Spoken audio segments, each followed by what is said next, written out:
Sa ating huling pag-aaral, mga kapatid, in the Gospel of John, we have come to learn kung bakit po si Kristo ay itinuring po ang tinapay na nagbibigay buhay, at kung bakit po yung sinabi, ang sino mang iinom ng aking dugo ay maliligtas. He was referencing His crucifixion, ang kanyang pagkamatay doon sa krus ng Kalbaryo, kung saan mababayad po ang ating mga kasalanan. Subalit pagdating po natin dito ho sa ating pag-aaral, kung lologin po ng Diyos in verses 60 to 65, dito ho natin makikita kung ano po ang naging epekto ng pangangaral ni Kristo sa mga ito. And just to give us a reminder kung sino po yung mga taong binabanggit po dito in John chapter 6, these are the exact same people na pinakain po ni Kristo 5,000 men, not yet including women or children, with 5 loaves of bread and 2 pieces of fish. Nakita po nila ang himala ni Kristo. And yet, ang rason kung bakit sila sumusunod ay hindi po dahil si Kristo po ang Mesiyas na magliligtas po sa kanilang mga kasalanan, kundi siya ang Mesiyas na magbibigay ng entertainment, magbibigay po ng political agenda to their agreement para po sa kanilang pananaw tungkol ho sa mga ilang teksto sa lumang tipan. Pero makikita ho natin mamaya kung lologin po ng Diyos kung ano po ang naging epekto at resulta ng kanyang pangangaral sa mga taong ito. So ngayon, simulan po natin dito in verse 60. Nang marinig iyon ng mga tagasunod ni Jesus, marami sa kanila ang nagsabi, mabigat ang itinuturo niya. Sino ang makatanggap nito? In English, on hearing it, many of His disciples said, this is a hard teaching. Who can accept it? Yung salitang mabigat na ginamit po dito, originally, we could translate this as the word harsh. Masyadong harsh. Masyadong matalas yung itinuturo po niya. Dito palang kitang-kita ho natin, mga kapatid, na ang paraan ng pangangaral po ng ating Panginoon Kristo ay hindi kagaya po ng pangangaral na ginagawa po ng maraming mga ngaral sa ating kasalukuyan. Nang ibig sabihin, ang kanilang paraan para sila po ay dumami, maging sikat, at maging kilala sa loob ng iglesia at pati na rin sa labas, ay sa pamagitan po ng babawasan at bababawan po natin ang katotohanan upang ang tao po ay hindi matiso, hindi masaktan.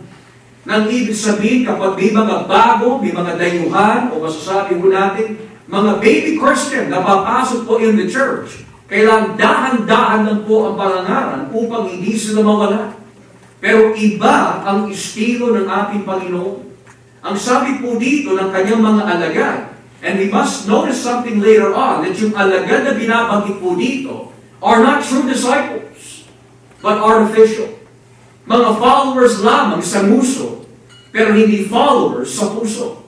At ang kanilang tinanong is this, mabigat ang itinuturo niya, sino ang makatanggap nito? Now, kung titignan po natin ang basihan ng pagiging mahusay na mangangaral, makikita ho natin ang lahat ng mga katangian ng isang mahusay at magaling na mangangaral sa ating Panginoon Jesus.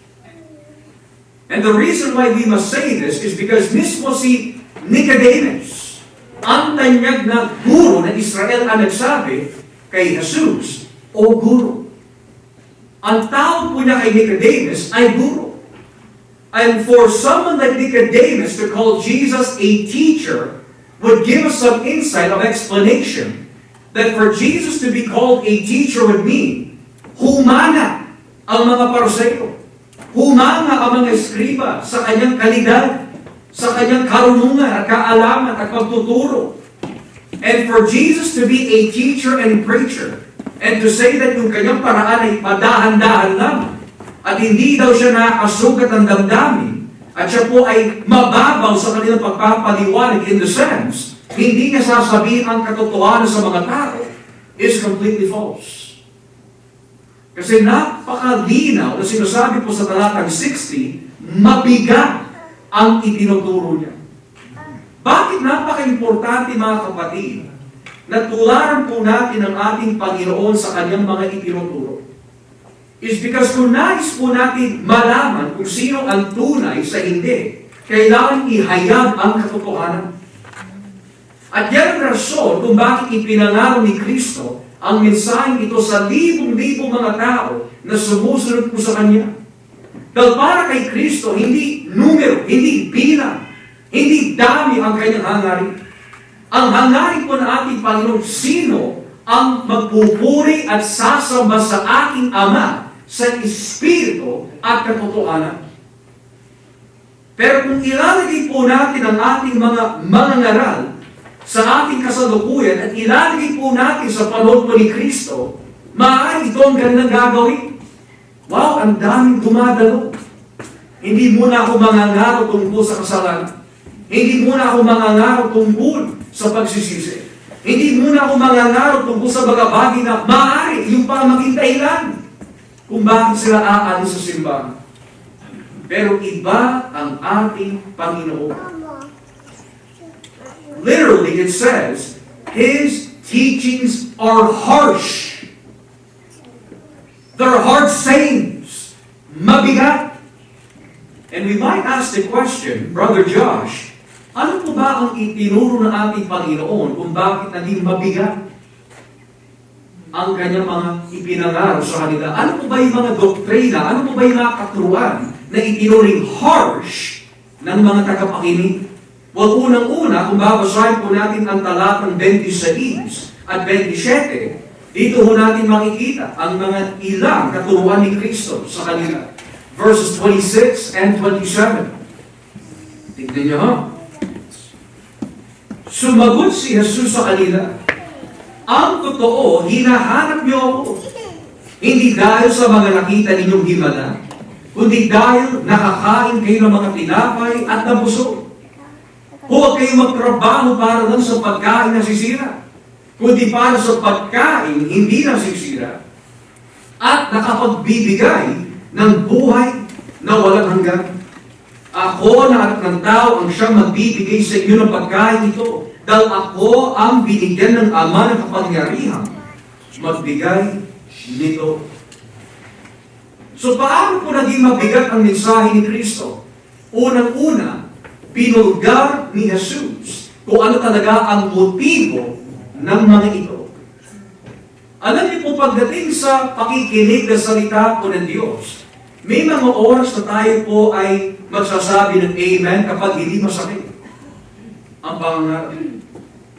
Minsan, Amen kapag naliwanagan po tayo sa mga ilang teksto po sa Biblia na maaari dati hindi po natin nauunawaan. Napapa-Amen po tayo.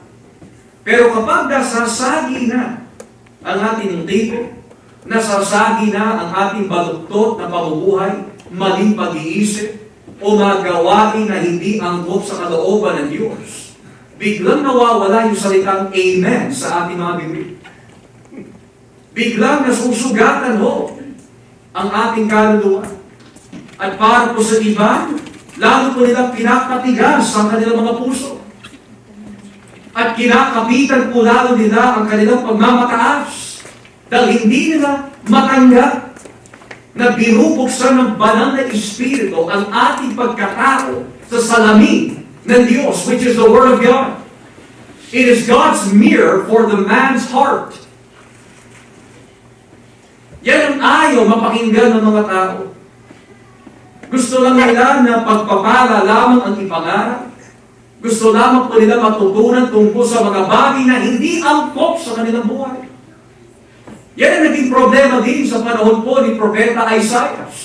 Habang nangangaro po si Isaiah, ang sabi po ng mga tao sa kanya, huwag kang magpahayag tungkol sa kabanalan. Magpahayag ka lang tungkol sa aming kagustuhan. Preach to us only dreams that we want to hear and messages we want to accept. But don't preach to us about the Holy One. Yan din ang naranasan po ni Propeta Jeremias. Nung mangarap po siya sa mga pare at sa mga Israelita sa kanilang panahon nung sabihin niya, hindi pagpapalain ng Diyos ang lungsod na ito dahil sa iyong pagtalikod sa Diyos. Papasukan at lulusubin tayo ng mga taga-Babylonia. At may isang pari doon sa Jeremias na ang pangalan ay Pashur. Dahil hindi niya matanggap yung sinasabi ni Jeremias, sinapak niya ang propeta. At ipinakulong pa. Lahat ng mga tunay na lingkod ng Diyos na nagtatapat sa Ebanghelyo ay makaranas ng pag-uusig. Lalayuan ka ng iyong mga kamag-anak, lalayuan ka ng mga kapitbahay mo, lalayuan ka ng mga katrabaho mo, lalayuan ka ng mga kaibigan mo. Basta pagdating sa mga ganitong klaseng usapin at pangangaro o katuruan, lalayuan ka. Bakit po? Dahil kagaya po na napag-aralan po natin sa Salmo 1, may dalawang klase lamang na grupo kung saan nahuhulog ang bawat tao dito sa mundo. Yung mga na kay Kristo at yung mga hindi kay Kristo. Ang mga nasa liwanag at mga nasa kadiliman. Ang mga nasa liwanag, nais nila makita kung ano talaga ang nilalaman ng kanilang puso. Dahil hinahayaan po nila ang Panginoon na suriin ang kanilang pagkatao. Kagaya ni David, search me, O God, and know my heart. Yan ang tao na ninanais po magbago. Pero ang tao wala po sa liwanag at nananatili sa kadiliman. Ilag po yan ng ilag. Kagaya po ng mga hindi kapanipaniwala ng mga pelikula. Ilang bala na ang lumabas dun sa baril. Ilag pa rin ng ilag yung action star. Pero dito mga kapatid, kahit umilag po tayo ng umilag, tatamaan tayo na salita ng Diyos. Because the word that comes out of the mouth of God will not come back void. Yun ang function ng salita. Kaya si Kristo po ay tinawag ang salita ng Diyos. Because ang function po ng salita sa lumang tipan is to heal. I have sent my word to heal your diseases. Ang function ng salita ng Diyos in the Old Testament is to create. And God said, let there be light, and there was light. Ang function ng salita po ng Diyos sa lumang tipan is to accomplish the decree of God. For the word that comes out of my mouth will not come back void, for I will send it where it must go, and it will accomplish what it was meant to do. Pero ang salita din ng Diyos sa lumang tipan ay parang hammer. Ayon po kay Jeremias. My word is like a hammer that it breaks at the very heart of man. At babasagin niya ito until it is humble before a holy God. So yan po yung mga napapakinggan ng mga tao sa panahon ni Kristo. Pero mo lumalapit lang po sila dahil nabubusog ang aming mga hiyan. Nabuking, binulgar ng Diyos sa kanilang pagkatao. No wonder why nasabi nila, mabigat ang kanyang itinuturo. Mabigat dahil, totoo. Iba ang hinahabol ninyo, hindi ako ang hinahabol ninyo, kundi ang pagkain na binibigay ko sa inyo. Kaya mga kapatid, one trait ng isang tunay na alagad ni Kristo is, kapag mahapde, masakit ang kanyang sinasabi, hindi ka nagagalit to the point where, you know what, ayoko na magpatuloy. Hindi ka nagagalit o naiinis na, siguro, may nagkwento na naman kay pastor. Hindi ho mga kapatid. The attitude that we should have is this, Lord, purihin po ang iyong pangalan. Dahil kung sino ang iyong tinutuloy, yun ang iyong minamahal. Pero iba ang dating sa mga ito. Buti pa nga, sumusunod kami sa inyo eh. Buti nga na pinupuri namin ang pangalan. Pero ang sabi nga ho nila, mabigat ang iyong itinuturo. Number 2, ano po ba ang ipinangaral ng ating Panginoon? Verses 40 to 44. Verses 40 to 44. Tignan niyo ho ang sinasabi. Verses 40 to 44. Sapagkat kalooban ng aking Ama na ang lahat ng kumikilala at sumasampalataya sa anak ay magkaroon ng buhay na walang hanggan. at bubuhayin ko silang muli sa huling araw. Samantala, nagbulong-bulungan ng mga Hudyo dahil sinabi ni Jesus na siya ang tinapay na mula sa langit. Kaya sinabi nila, hindi ba si Jesus lang naman niyan na anak ni Jose? Bakit sinasabi niyang buwaba siya mula sa langit? Samantala, kilala natin ang mga magulang niya. Sinabi sa kanila ni Jesus, huwag kayo magbulong-bulungan. Walang makakalapit sa akin maliban kung papalapitin siya ng amang nagsugo sa akin. At ang mga lalapit sa akin ay bubuhay ko muli sa huling araw. Anong ibig sabihin po noon? Unang-una, hindi na matanggap na si Kristo po ay nagmula sa langit. Bakit? Dahil para sa kanila, anak lang siya ni Jose. Kaibigan po nila, nakakausap nila maaari, or kilala po nila ang kanyang mga magulang. Tapos sasabihin mo, galing ka sa langit, ano yun? They were offended at his statement. Number two, they were also offended at the fact na wala silang abilidad na lumapit sa Diyos. Alam niyo mga kapatid, ang isang matinding kontrobersya mula na nasa loob po ng iglesia, not necessarily this church, but in several churches, ay yung paksatong po sa free will. Tuwing may mga nababahagian po kami na galing po sa isang church at pinag-usapan na po yung katanungan, paano ako nakakilala sa Panginoon? At sino ang unang nagbigay ng desisyon upang ako'y mabuksan? Halos lahat ng mga napapakinggan po namin ay ito. Siyempre ako, may free will ako eh. Ako ang lumapit sa Diyos. Ako ang tumanggap kay Kristo. Dahil sa akin, desisyon at kalayaan, nabuksan ako. Pero nung sinabi ni Kristo, walang makakalapit sa akin kung hindi siya papapalapitin ng Ama. That was to show us, mga kapatid, why it's so offensive. Dahil likas sa ating pagiging makasalanan ay yung tinatawag idolatry. Nais natin na meron po tayong parte o bahagi o may inaambag sa ating kaligtasan.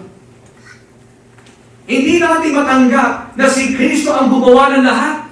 Nais natin na may papel po tayo doon. Kaya ang ginagawa po ng ilan, parang masabi that they are valiant and considerate about God's grace. They would say this, 99.9% is all of God. And 0.01% is of man. Kahit po nasabihin natin, yung ganong klase mga percentage, mali pa rin eh. Dahil kung sasabihin mo 99.9% ay nanggagaling sa Diyos, nakakahulugan, ang Diyos po natin is impotent. He needs your help. Yun ang ibig sabihin nun. They think that adding 99.9% is so valiant, is so considerate of God, is so honoring. Hindi ho. If God needs kahit 0.01% of you para na matupad ang kanyang layunin, hindi siya Diyos. Pero dito napakalinaw, walang makakalapit sa akin. No one can receive me. No one can repent of their sins. No one can be saved unless the Father draws them to Christ. They were offended at that statement. Kaya marami mga tao po na natitisod sa ganitong klaseng katuruan dahil na hindi na matanggap na wala silang maiaambag na anumang performance o gawa upang sila'y maligtas. Now, this does not mean, of course, na walang desisyon ang tao sa buhay. The Bible teaches about free will in the sense of making choices and making decisions. Kagaya po nito, sabi po sa Joshua 24:15, very clearly, "But for me and my house, we shall serve the Lord. But you must choose," sabi ni Joshua, "whom you will serve." Yun din ang itinuro ni Moises in the book of Deuteronomy. Choose life, not death. Ganon din si Kristo. Repent, for the kingdom of God is at hand. Believe the gospel. All of these require choices. Pero yung free will sa mundo ay hindi kapareho ng kalayaan na binabanggit po ng Biblia. Dahil kapag ang tao po ay hiwalay ang kanyang buhay kay Kristo, ang kanyang kalayaan o desisyon or choices he makes ay nakatali at nakadikit sa kanyang masamang likas. Nang ibig sabihin, kung wala ka kay Kristo, saan papunta ang iyong kalayaan? Sa kasamaan. When you are separated from Christ, o hiwalay kay Jesus, the only choices you will make is not for Jesus, but against Jesus. Kaya tingnan niyo po yung mga tao na binabahagian po ninyo. Kapag umiiwas po sila, ayaw na natanggapin ang iyong mga sinasabi, yun ang paggamit ng kanilang kalayaan. Because men who are not in Christ freely walk away from Christ. So ngayon, dahil po tayo mga kapatid, ay itinuring po ng Diyos mga patay sa espiritual, paano po dati nagawa na freely choose Jesus? Nung tinulungan po tayo ng Ama na mapalaya ang ating kalayaan sa ating masamang likas upang ang kalayaan po na yan ay matituon kay Jesus. This is why Jesus says, whom the Son sets free is free indeed. You are like shackles, mga kapatid, shackled up ng ganito. Hindi ka makakilos. You are only driven by the will of your flesh. Kung saan ka dinadala ng hangin ng iyong masamang layunin at nais, doon ka pupunta. At buwan pa ho doon, hindi ka lang nakakulong. Patay ka pa sa espiritual. But it takes the supernatural work and grace of God to work in our hearts to accept Christ. And because of this, mga kapatid, nag-isod, nagalit ang mga nakikinig kay Kristo. Lastly, verse 53. Verse 53. Sinabi ni Jesus sa kanila, sinasabi ko sa inyo ang totoo. Malibang kainin ninyo ang katawan ng anak ng tao at inumin ang kanyang dugo, hindi kayo magkakaroon ng buhay na walang hanggan. What does that mean? Unless you accept me, you have no life. Ang sakit noon sa tenga ng isang reliyosong Hudyo dahil para sa kanila, yung pagsusuri ko ng kasulatan, may buhay na ako.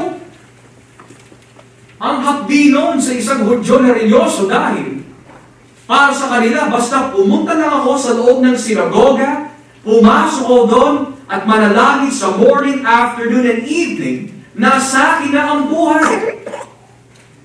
Pero sinabi ni Kristo, walang kabuluhan ang lahat ng ginagawa mo kung hindi mo ko tatanggapin. Ayaw mo tanggapin ang aking sakripisyo, ayaw mo tanggapin ang aking persona, ayaw mo tanggapin ang katotohanan na lumalabas sa aking mga bibig, wala kang buhay. Ang sakit nun, mga kapatid. That's like you telling a doctor, or a lawyer, or a businessman, who went to school for many years, had to go through hard work, hard study para ma-accomplish po niya lahat ng nais po niya maabot. And then when he hears the gospel at sabihin mo sa kanya that unless you accept Jesus, wala kang buhay, sakit mo. Everything that I work hard for, everything that I've earned, all the credentials besides my name, tapos sasabihin mo, wala akong buhay. Dahil wala akong Kristo. Absolutely. Wala akong buhay. Ang sakit pakinggan. The point here is, mga kapatid, without Christ, we are nothing. Without Christ, your accomplishments go down the drain. Without Christ, your hard work means nothing. Without Christ, we are nothing. So dahil po sa mga mensahe at itinuro ng ating Panginoon dito, ang sabi po ng mga Hudyo in verse 16, mabigat ang itinuturo niya. Sino ang makakatanggap nito? Dahil po dito, you would expect na sabihin po ni Kristo, alam niyo mga tagapakinig, sorry na kung masakit ang aking pangangaraw kanina. Pasensya na. Iibayin ko na lang ang mensahe ko next time. Hindi. Ang sabi po ni Kristo in verse 61, kahit na walang nagsabi sa kanya, alam ni Jesus na nagbubulong-bulungan ang mga tagasunod niya dahil sa mga itinuro niya. Kaya sinabi niya sa kanila, hindi ba ninyo matanggap ang mga sinabi ko? Dinagdagan pa ni Jesus.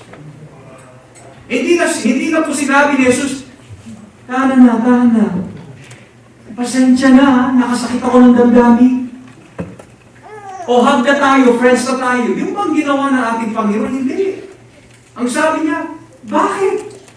Bakit hindi niyo matanggap ang sinasabi mo? Yan ang gamot para sa iyong mga sugat. Yan ang gamot upang maituwid ang iyong baluktot na pamumuhay. Bakit hindi ninyo matanggap ang katotohanan? Now, bilang mga Kristiyano, dumarating din po sa atin yan.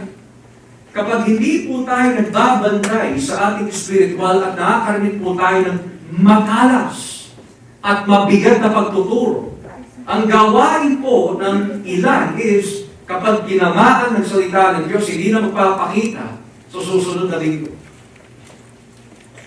Or minsan, hindi na magkakamay.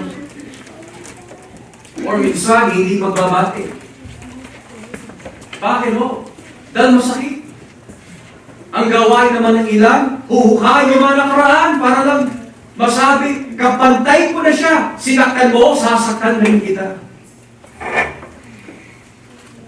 Pero ang tunay na pagtanggap sa salita ng Diyos, mga kapatid, is at kung talagang nais po natin maging totoo sa ating mga sarili, sa harapan ng Diyos, handa po tayo magpakumbaba sa pamagitan ng kanyang biyaya. Dahil metros po natin itinataas ang ating sarili na hindi yan totoo, hindi yan totoo, i-justify ko ang aking sarili. Ang sabi ng Biblia, for every fall comes destruction and pride. Nang ibig sabihin, before every prideful action comes destruction. The more you lift yourself up, ayaw mo masugatan, ayaw mo ituwid ka ng Diyos, lalo ka ibabagsak ng Panginoon. Yun ang nangyari kay Pedro. Ang alagad na punong-puno na kayabangan. Panginoon, malabo na mangyari yan sa iyo. Kahit kailan hindi kita iiwanan, O Diyos. Siya ang kauna-unahang alagad that denied Christ 3 times. Kaya mas maigi at mas tama at mas biblika na kapag tayo po ay tinatamaan na salita ng Diyos, Lord, salamat. Tama yun.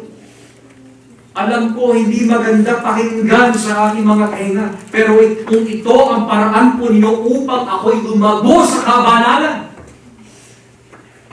let the Lord's will be done. Di ba yan ang sabi po ng writer of the book of Hebrews? Bakit po tayo dinidisiplina ng Diyos? Para mamunga po tayo sa kabanalan.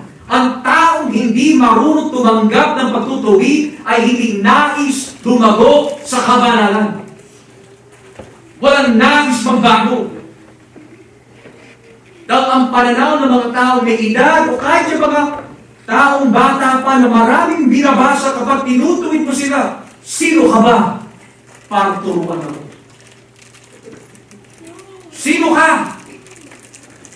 Yan ang sigaw ng pride. We look down on others kasi hindi natin matanggap ang katotohanan. But the truth of the matter is, when Christ reveals His truth, is because He loves us. Open rebuke is better than secret love. Yan, ginawa ni Kristo. He's rebuking yung kanilang maling pananaw. He is rebuking yung kanilang maling pamumuhay.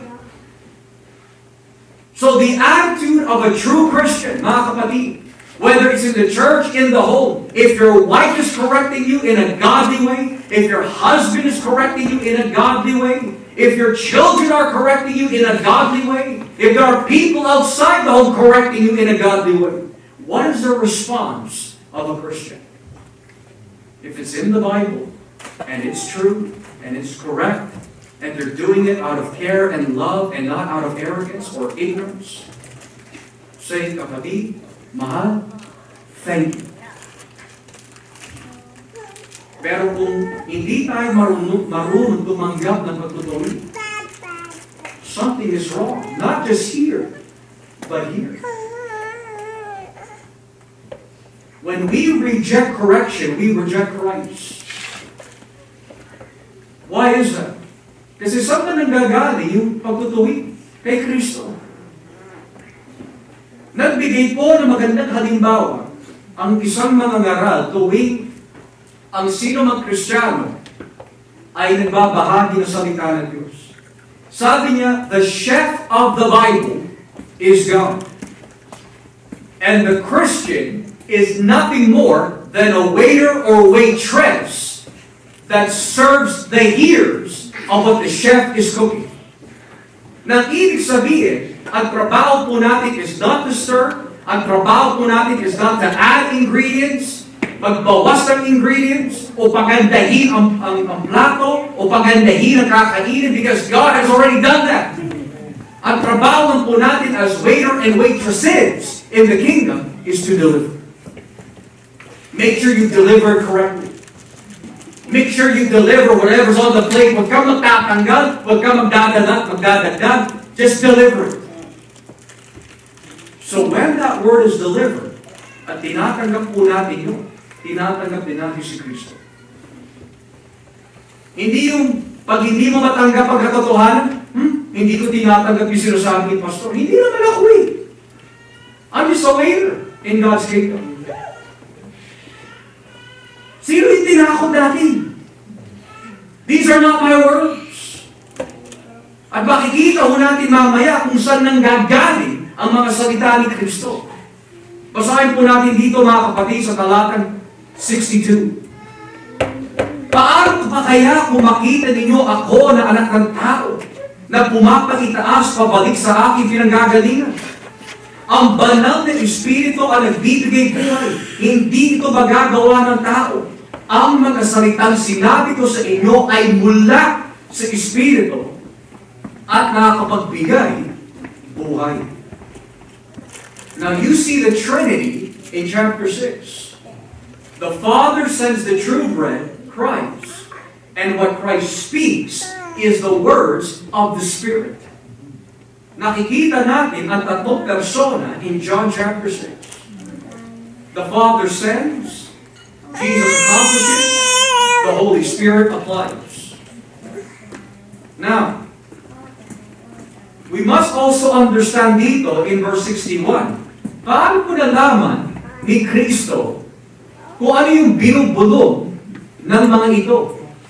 Nagbubulungan sila eh. Nalaman ni Kristo, wala naman nagsabi sa kanya eh. Pero alam niya. Is because yan po ay isang instance kung ano yung pinintulutan ng Ama na malaman ni Kristo. So in other words, the function of omniscience was at work dahil sumasa kanya ang banal na Espiritu.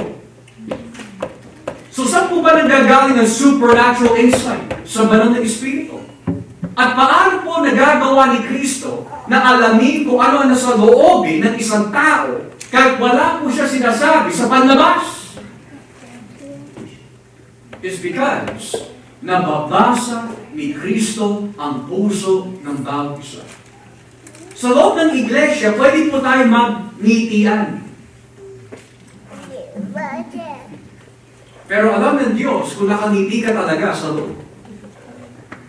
Alam niya kapag tayo pa'y nagkakamayan, kapatid, gusto ka na. Alam niya kung ikaw ay nasisiyahan, nagagalak o nanggigili. Alam niya. Alam niya kung tayo po ay napilitan lamang na pumunta dito. O tayo po ay talagang may kasiyahan to be here today. Alam niya. Alam niya kung tayo po ay napilitan na ating mga asawa, na ating mga anak, kaibigan, o kung nandito po tayo dahil pusa kung tayo, may nais na pumunta dito. Nababasa niya ang bawat puso. Sa simbahan, pwede mo natin mag-itago kung ano nasa loob ng ating mga damdamin. Maging sa pastor, pwede mo dayahin ang pastor. Kaya-kaya mo natin mandaya ng ating kapwa, pero kahit kailan, hindi mo madadaya ang Diyos. Dahil nababasa niya ang ating pagkatao. Alam niya kung tayo po ay nagtatapat o nagsisinungaling. Alam niya kung tayo po ay nagkukunwari o namumuhay sa katotohanan. Alam niya ang bawat anggulo at aspeto ng ating buhay. And that is why, sabi po na Biblia, kahit wala nagsabi sa kanya, alam ni Jesus kung ano ang pinag-uusapan nila. Now, when you get to verse 62, dito po tayo mapapaisip eh. Sabi niya ho dito, paano pa kaya kung makita ninyo ako na anak ng tao na pumapaitaas pabalik sa aking pinanggalingan? Or in English, it said, then what if you see the Son of Man ascend to where he was before? Now, this is a difficult verse kasi when you're reading the flow of the narrative, ang konteksto po dito is that mabigat ang mensahe ni Kristo, hindi matanggap ng mga alagad. Sinabi tuloy ni Kristo, bakit hindi nyo matanggap? And then he goes on to say, kung ang mga bagay na ito ay hindi nyo matanggap, paano pa kaya kapag makita mo ang anak ng tao na pumapaitaas? And you want to think about that. How is that offensive? How is Jesus ascending to heaven where he was originally from offensive? Paano yung nakakatisod? How is that harsh? When you come to think about it, kung pipicture nyo lang po visually, aakyat siya, babalik sa langit. How is that offensive? Well, it lands upon the word, pumapaitaas, to ascend or to be raised up. Dahil yung salitang pumapaitaas, when it is used in the Gospel of John, ay hindi lang po natatapos sa ascension, pero it has to first begin with crucifixion.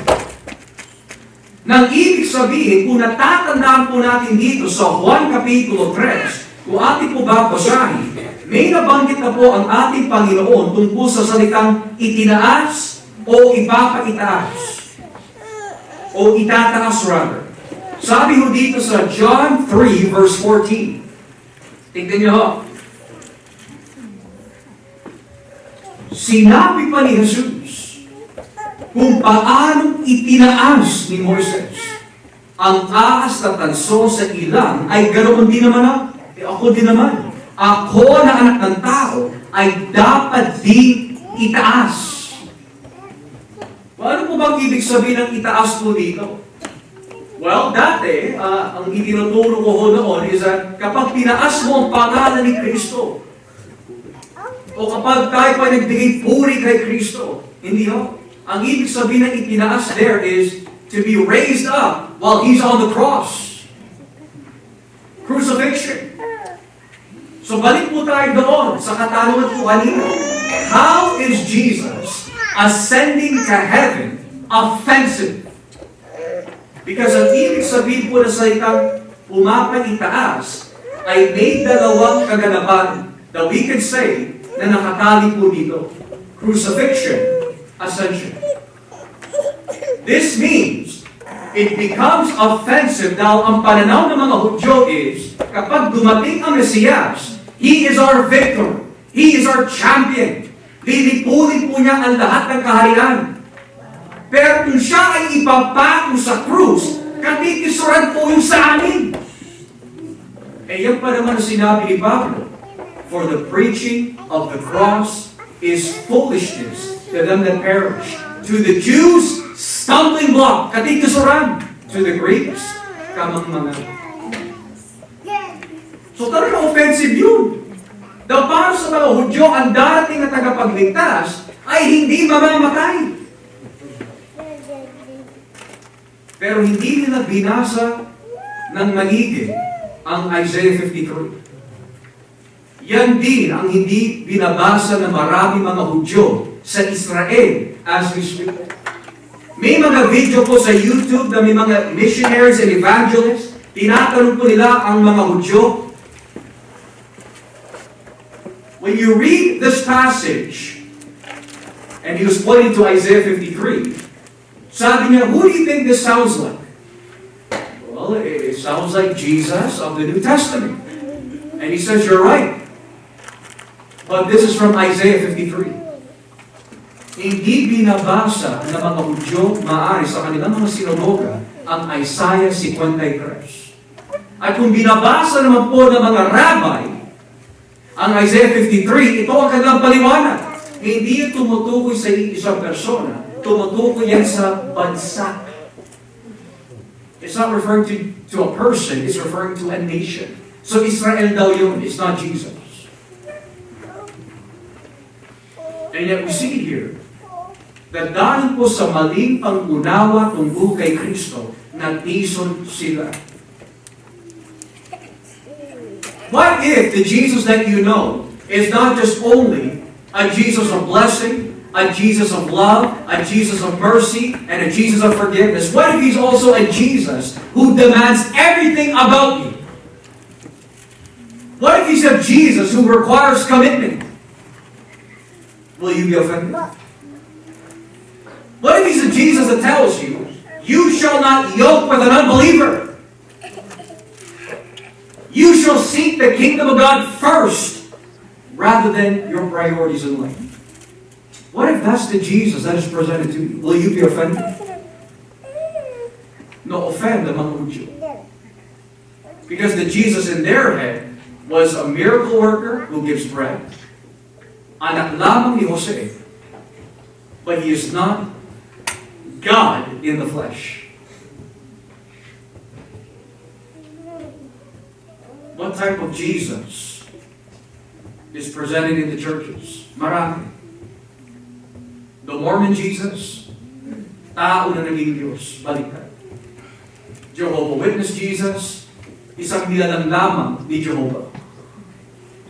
The Islamic Jesus, propeta lamang, hindi siya anak ng Diyos.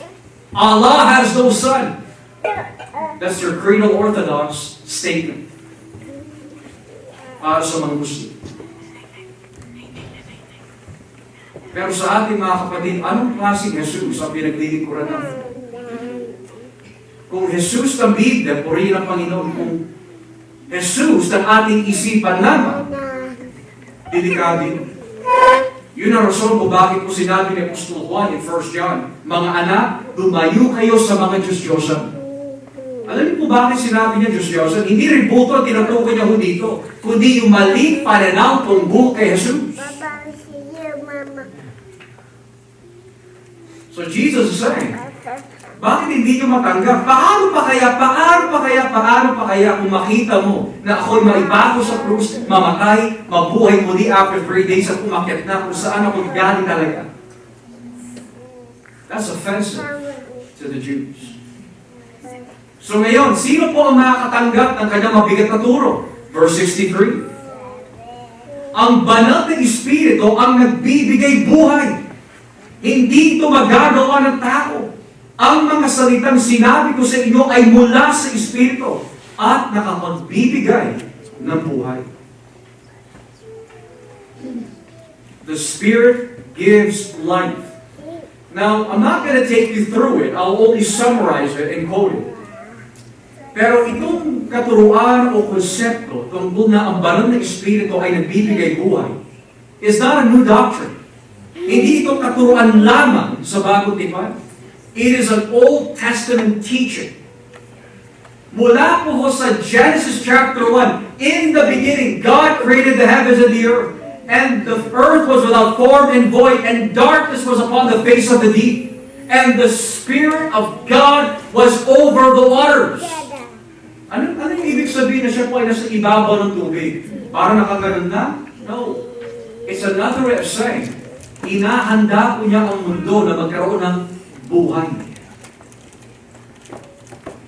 So when Jesus says that the Spirit gives life, in the Old Testament, ang banal na Espiritu ay nagbibigay buhay. Yun din ang binabagit ko sa Job 33 verse 4. For the Spirit of God has created me, and the breath of the Almighty has given me life. Ang Espiritu ay konektado sa pagbibigay buhay. Maging sa Ezekiel chapter 37, kung ating po babasahin. Ezekiel 37, talatang 12. Kung natatandaan po natin the vision of dead bones, or the valley of dead bones, and dry bones rather. Ezekiel 37 verse 12 and following. Ezekiel 37 verses 12 and 14. Excuse me.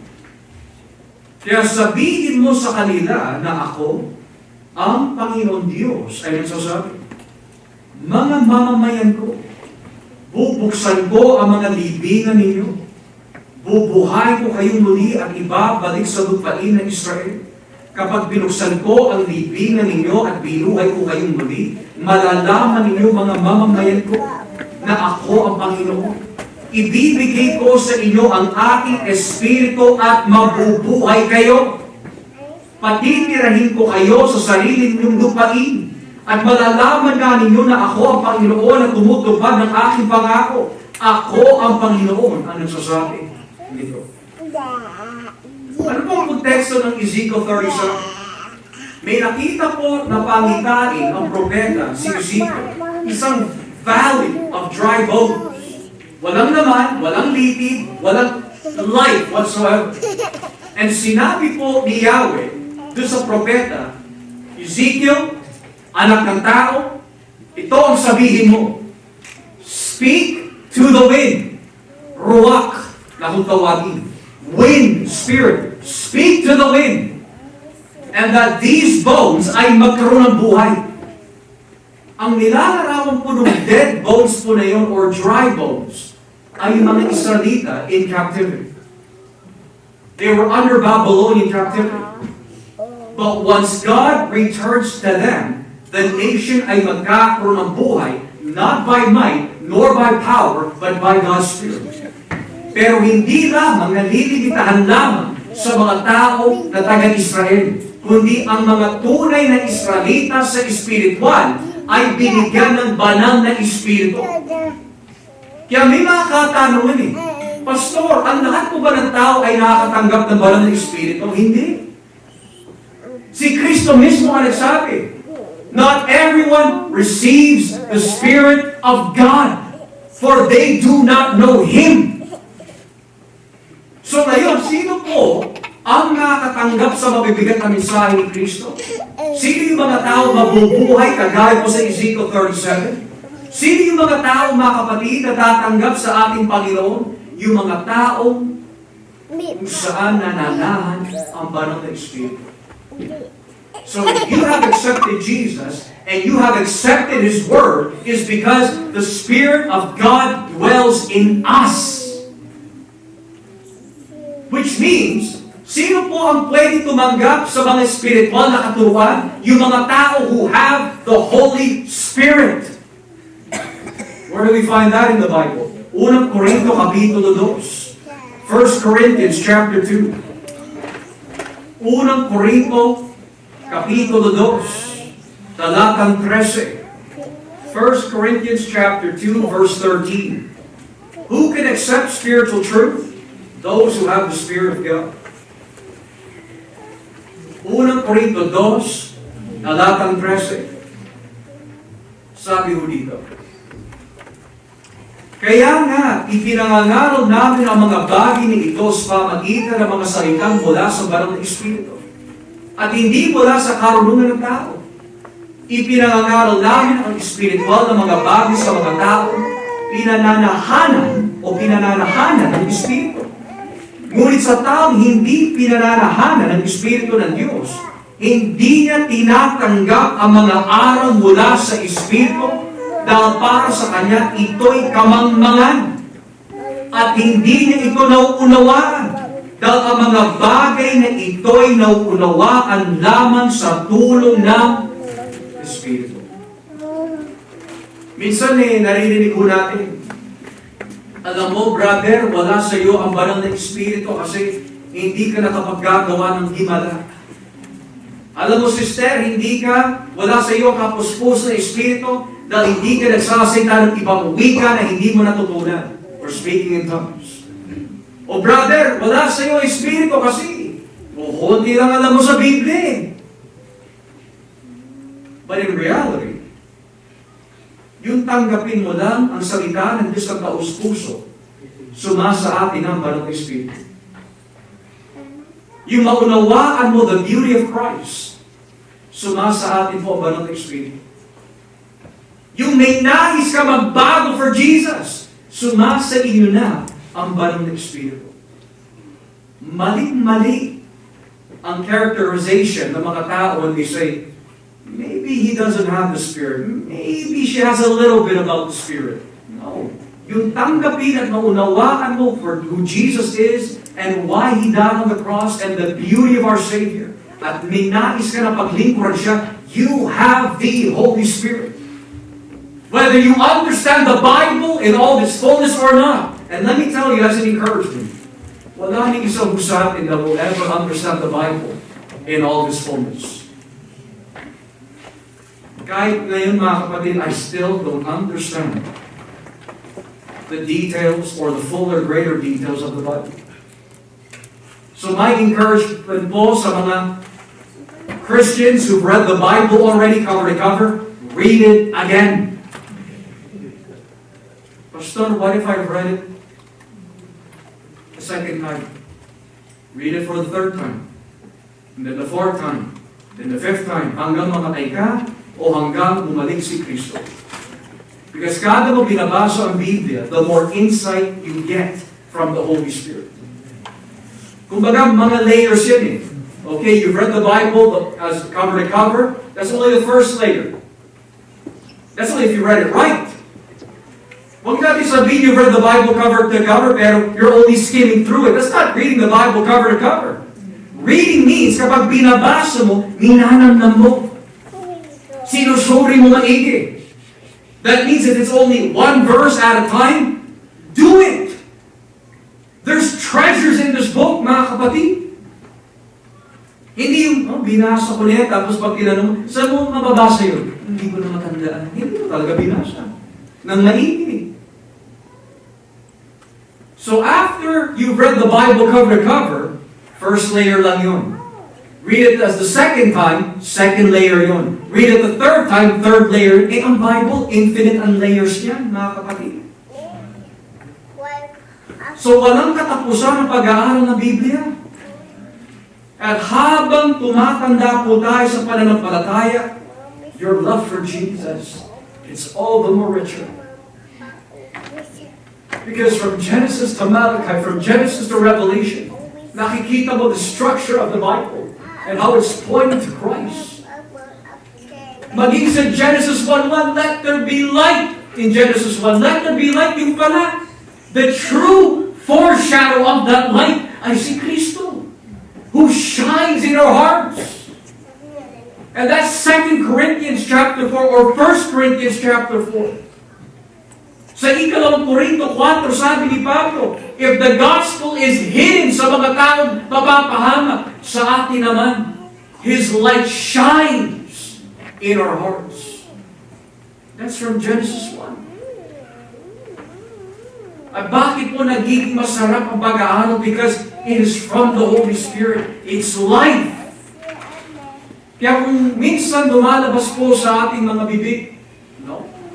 Pag-uusapan na naman, ang boring naman ng Bible study, ang boring ng fellowship, ang boring ng pagtitipon. Alam mo bakit boring? Kasi ikaw boring. Boring ang spiritual life mo. Kaya boring. Kapag boring ang spiritual life mo, nang ibig sabihin, tamad ka na pakainin ang kaluluwa mo, tatamarin ka rin na makinig sa mga gitong bagay. Because your spiritual life is dead. Kaya maraming tao na umiiwas tuwing sa tayo po ay nagtitipon. May mga iba, Pastor, alis mo na ako ha. May gagawin ako eh. Anong gagawin mo? Manonood. O ikaw naman, bakit ka aalis? Eh, kasi ipupuntahan ko. Saan ka pupunta? Well, magsha-shopping. Boring ang spiritual life. Pero kapag lagi natin sa tulong ng Diyos pinapakain ng ating spiritual, you're excited about God's Word. Pastor, bakit mo nasasabi boring? Kasi naranasan ko yun. Kapag kapag hindi mo pinapakain ang spiritual mo, everything sounds boring. Parang disconnected ka. Hindi ka makarelate. Tapos ang kinakatwiran natin, wow, ang lalalim nila. Pwede ka naman lumalim eh. If you give the time. If you give the effort. Hindi lang ang mga pastor, hindi lang yung mga tao na palabasan ng Biblia ang pwedeng lumalim. Ang sino man nagmamahal kay Kristo ay pwedeng lumalim. But it takes effort. It takes time. It takes grace. Ang oras mo ay hindi ka pareho sa oras ko. Ang oras ko, hindi ka pareho po sa oras ninyo. Pero kung 1 hour lang maibibigay mo, 45 minutes lang maibibigay mo, 50 minutes lang maibibigay mo, then give it to the Lord and you still can get deep. Dahil ang sukatan ng pagiging malalim sa Biblia ay hindi yung gaano kahaba ang oras na binibigay mo. You can study for hours and still not be deep. Because depth ay hindi nababasa sa quantity of time, but quality of time. Habang binabasa mo ang teksto, nakakaiyak ka, you're like, wow, God is so good. Lumalalim ka. Wow, yung palang kasalanan ko, lumalalim ka. Yung palang ibig sabihin nun, lumalalim ka. At sino ang nagbibigay ng liwanag para maunawaan natin? The Holy Spirit. That's why Jesus says, the words I speak, they give spiritual life. So kapag pala hindi tinatanggap ang salita ng Diyos, hindi na pala natin tinatanggi ang salita ng Ama, hindi na natin tinatanggi ang salita ni Kristo, maging ang banal na Espiritu. We also reject His words. Because the Bible has one author in 3 persons, revealed in 3 persons, Father, Son, and Holy Spirit. Now, when we get here to verse 64, pero may ilan sa inyo na hindi sumasampalataya. Sinabi ito ni Jesus dahil alam niya sa simula pa kung sino ang mga hindi sumasampalataya at sino ang magkatraidor sa Kanya. Now, many of us know basically kung sino po yung tinutukoy niya dito. Judas Iscariote. And just to make clear, Iscariote is not the last name of Judas. Iscariote is actually a place. It means Judas of Iscariot. So always remember, Iscariot is not his last name. Okay? The same thing with Christ. Christ is not the last name of Jesus. Okay? When you get to verse 65, ito ang dahilan. Kaya sinabi ko sa inyo, walang makakalapit sa akin malibang ipahintulot ng Ama. Dagdag pa ni Jesus. So in these 2 verses, nakikita po natin kung bakit nangangaral na mabigat si Kristo. Ayon po sa verse 64, dahil alam niya na kung sino yung mga hindi sasampalataya from the very beginning. Now that's scary if you think about it. Kung i-apply po natin right now in our congregation, this text teaches us, alam ni Jesus in this church who is genuine and who is not. That's a scary thought. Para sa iba, maaari, they would say, no. For others, Lord, search my heart, search my heart, search my heart. Can you think about that? I want you to just think about that for a moment. God knows if you are real or not in your faith.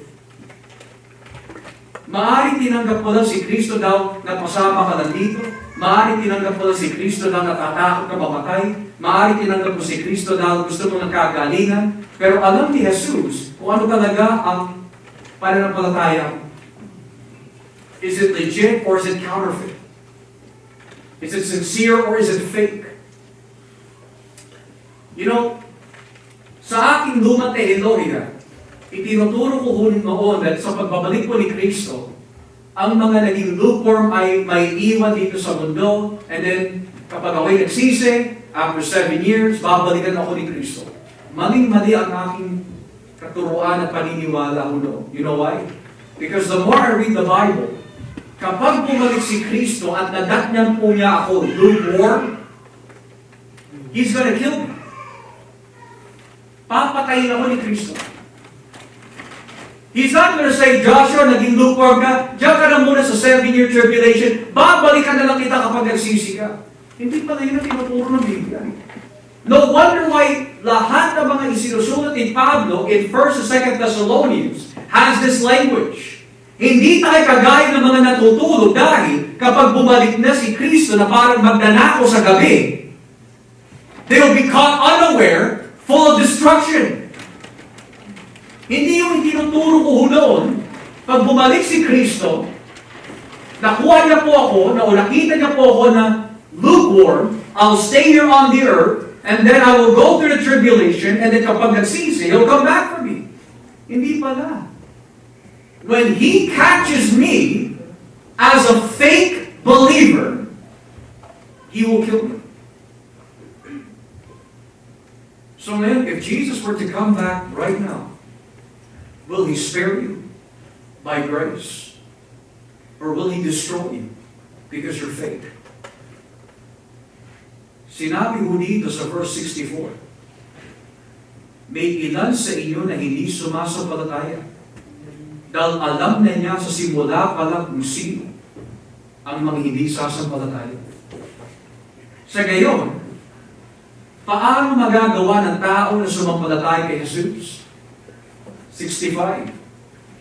Walang makakalapit sa akin malibang ipahintulot ng Ama. Now, do you notice the difference in wording? In verse 44, walang makakalapit sa akin maliban kung siya'y papalapitin. Pero hindi papalapitin ang ginamit dito. Pinahintulot. So yung mga kapatid po natin in different parts of the world who iginigit mo nila na it's my will, I'm the one who gave the prize. No. Pinintulutan lang ng Diyos na lumapit ka kay Kristo. Ang ating pananampalataya ay pribileyo na pinintulutan ng Diyos na maibigay sa atin. Ang mga pagsubok na dumarating sa ating buhay ay pahintulot din po ng Diyos. Saan natin mababasa yun? Pilipos, Kapitulo 1. Pilipos, Kapitulo 1. So the next time a tragedy, a testing, a trial comes your way, don't curse or blame God. But remember, there is a good outcome from this. Philippians 1, verse 29. Philippians 1, verse 29. Sapagkat hindi lang ang pribilehong sumampalataya kay Kristo ang ibinigay sa inyo, kundi ang maghirap din para sa Kanya. For it has been granted to you on behalf of Christ, not only to believe in Him, but also to suffer for Him. So how does man come to accept yung mabibigat na mensahe ni Kristo? Kailangan pahintulutan ng Ama. This afternoon, mga kapatid, sa mga kapatiran at sa aming mga minamahal na mga bisita, paano kung magagawa na tanggapin ang mabibigat na mensahe ni Jesus? Paano kung magagawa na isuko ang aking buhay kay Jesus? Paano kung magagawa na huwag ko nang dayain ang aking sarili sa pag-attend lang, sa pakikinig lamang, pero maaaring walang transformation na nangyayari sa akin? How do I come to Christ truthful? Two things. Kailangan pahintulutan ng Ama na lumapit ka kay Kristo. And number two, magsisi ka sa iyong mga kasalanan and offer your life to Christ. You know, There may be some of you here today, friends, visitors, tinatanong nyo maaari sa inyong sarili, anong ibig sabihin na isuko ko na ang buhay ko? Na sa akin, hindi na ako magkatrabaho, hindi na ako mag-aaral. Hindi ho. Ang ibig sabihin po na isuko mo na ang buhay mo, ayon po sa Biblia, is that kitang-kita mo ang sarili mo as hopeless, hindi matuwid, hindi mabuting tao, and you're on your way to hell dahil nilabag mo ang utos ng Diyos. Pero dahil nais mo magsisi at nakikita mo ang kahalagaan ni Kristo, handa mo tanggapin si Jesus, handa ka maglingkod kay Jesus, handa ka mag-commit sa church, handa ka magpa-disciple, handa ka mangaral ng katotohanan, handa ka lumago sa kabanalan. Yun ang ibig sabihin na handa ka na isuko ang buhay mo kay Kristo. Pero ang hindi ibig sabihin na handang isuko ang buhay kay Kristo ay ito. Makikinig na lang ako, hanggang dyan na. Wala tayong pinagkaiba sa sinasabi po ni Santiago. Be not only hearers of the word, but be doers. Kasi walang ibang tao na dinadaya ho natin, kundi ang ating mga sarili. So sino po ang makakatanggap na mabibigat na turo ni Kristo? Those who have the Spirit and those na pinipulutan ng Ama na lumapit sa Anak. Sino ang pagpapalali? Sino ang manitiso? It all depends on the sovereign hand of God. As we pray.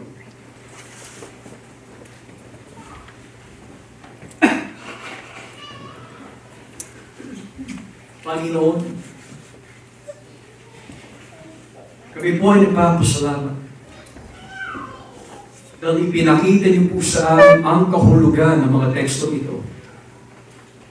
Ipinakita niyo po sa amin na dahil po sa biyaya ng Diyos sa pagpapadala sa Kanyang Anak upang maibigay ang Espiritu Santo, tinulungan niyo po kami na tanggapin ang iyong mensahe.